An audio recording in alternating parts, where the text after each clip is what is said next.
What's up, guys? Mo here, and I just finished reading through a 125-page report, and I'm going to give you guys pretty much all the sauce and how you can use that to actually start your own brand or your branded dropshipping store and be able to pretty much use this information to spot trends before they even happen. Okay?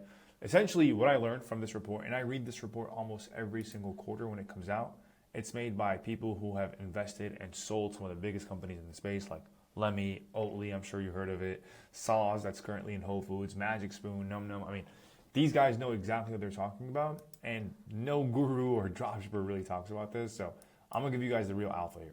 Cool. So first thing I want to talk about is I've been seeing a lot of comments and people talking about, hey, what is the current macro of this space? Like, is dropshipping saturated? Is it still worth it to sell direct to consumer products?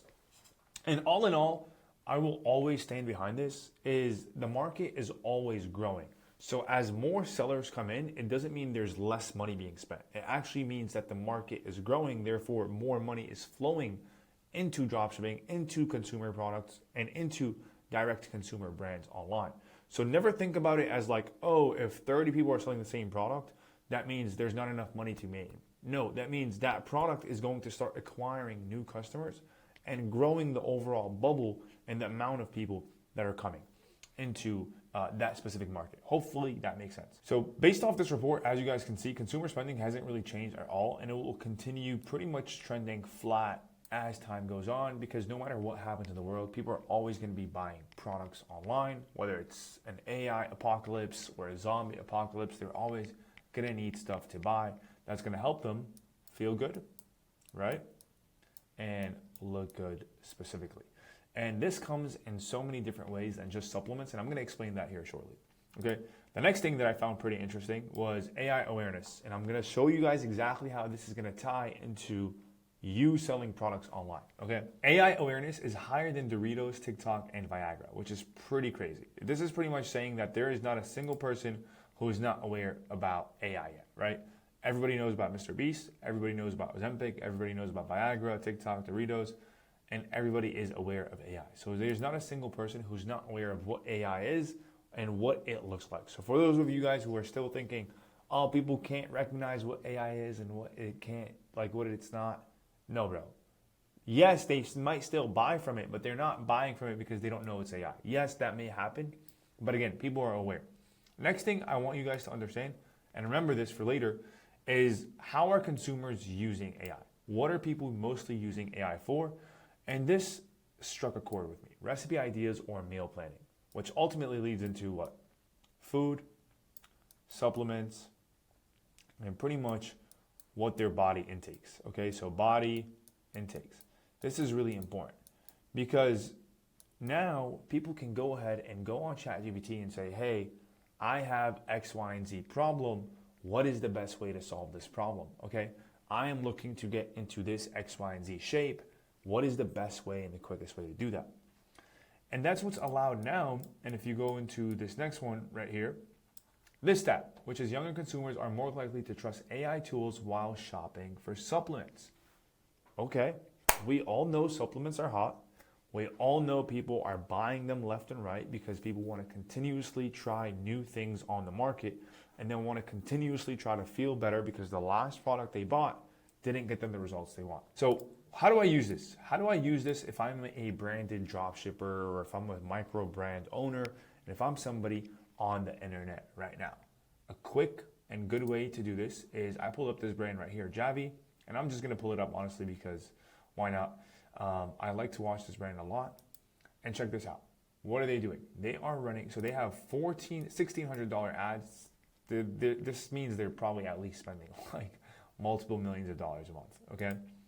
And if we come here, what are they doing? They're pushing their ads into a quiz funnel. Why is this quiz funnel so cool and so smart?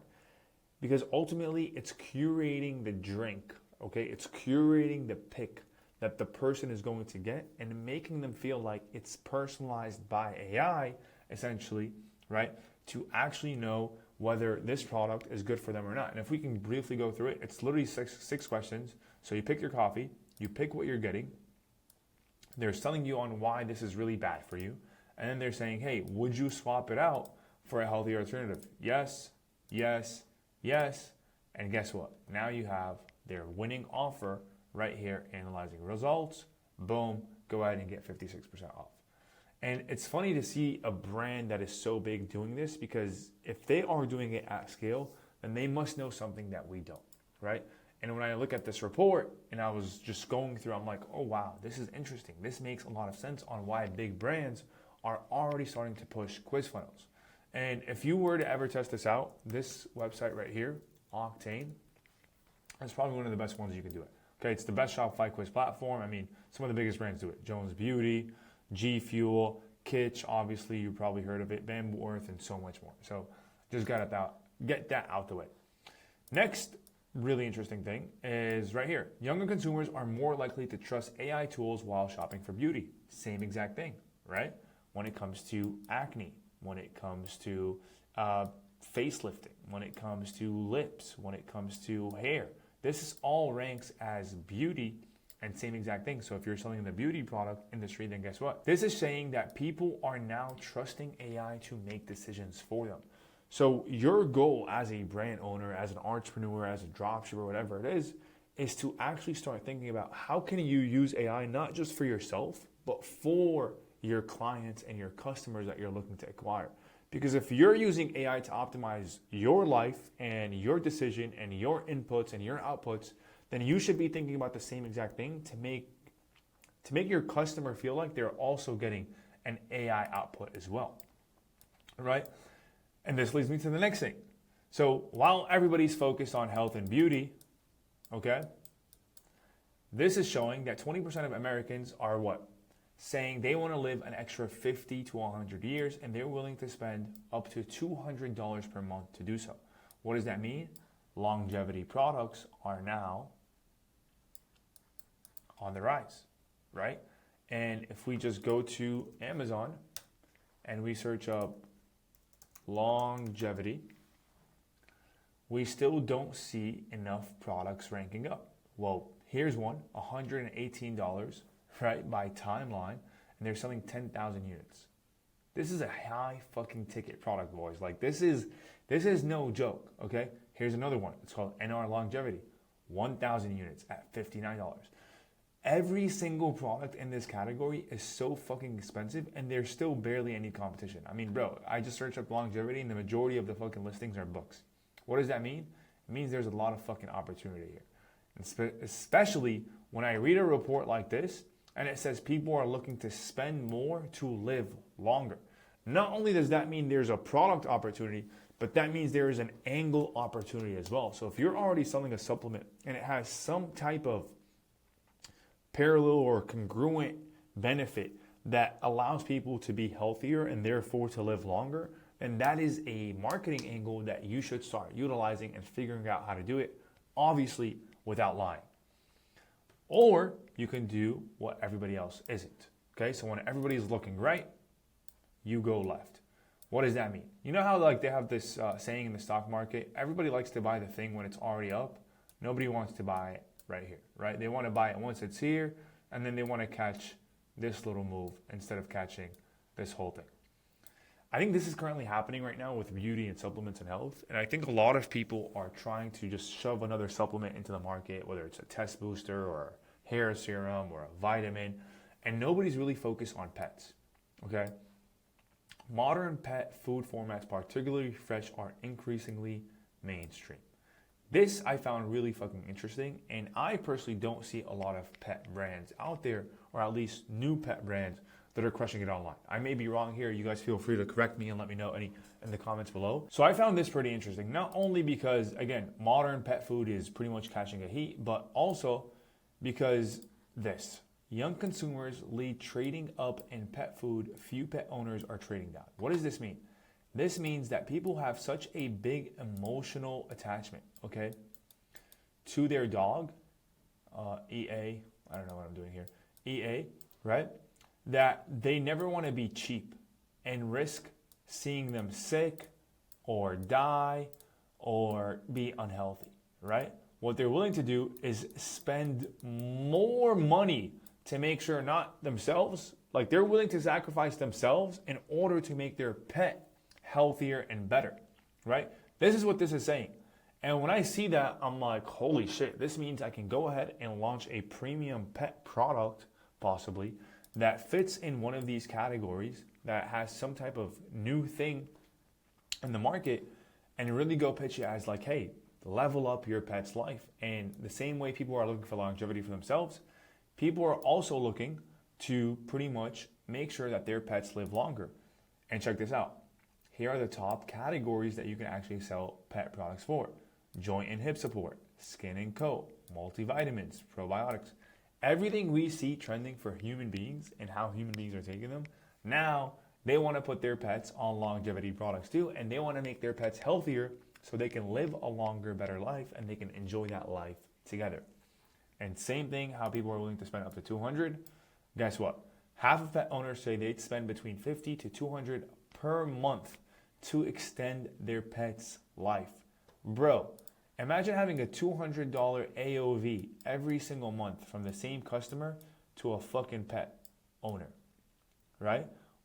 All by selling a good product that's going to allow their pets to live longer or be healthier and be happier. This is a no-brainer opportunity.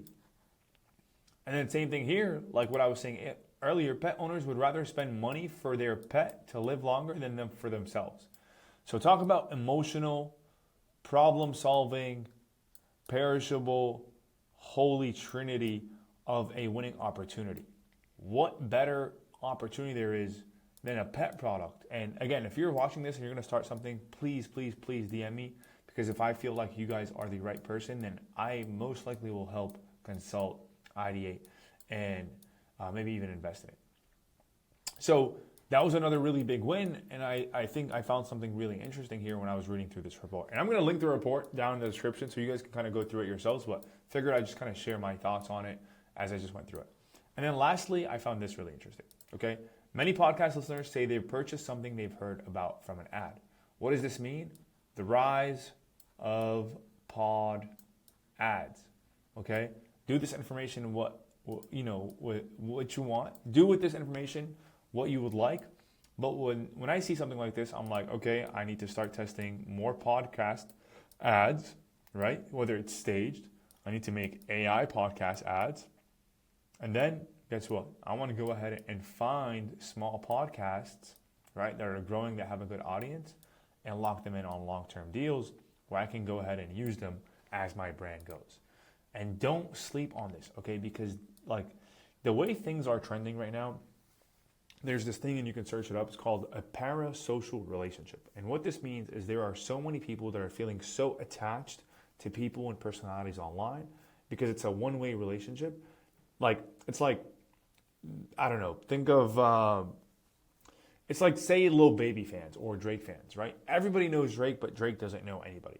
But everybody who knows Drake trusts him so much that they would do pretty much anything and buy anything that he tells them to that's helped him if he does it in a genuine way. That is what's called a parasocial relationship, where people are willing to follow lead to somebody who is more than them and has more than them online. So if you can utilize that for your brand and build some type of relationship with somebody who's already doing all the groundwork in terms of getting you awareness, impressions, and building an audience, then you might as well ride the backs of that, especially when the data is telling you that people are making buying decisions based off their favorite podcasts, right? And this is also why we've seen so many brands recently blow up, because we've seen the Joe Rogans and the Andrew Hubermans and the Gary Breckas all record ads about specific ingredients. And guess what? Brands use those clips and say, hey, our product has that ingredient, therefore you should buy it. And those are some of the best fucking ads you can see on the internet. They always print money. And same thing here, right? Just going over that point and bringing it home, 40% of podcast listeners say they'd likely buy a product from a favorite host. And this goes to show why you should actually be looking to not only create podcast ads, but find somebody and pretty much fall in love with. Hopefully, you guys like my chicken scribbling here. But yeah, that's the report. That's all I have for you guys today. I know it's a little bit different here, but figure I just kind of walk you guys through some of the thoughts and the juices that were squeezed as I read through this report. I'll leave the link in the description below. Let me know your guys' thoughts. Like, comment, share, subscribe, and yeah, hopefully I'll see you guys on the next one. Peace out.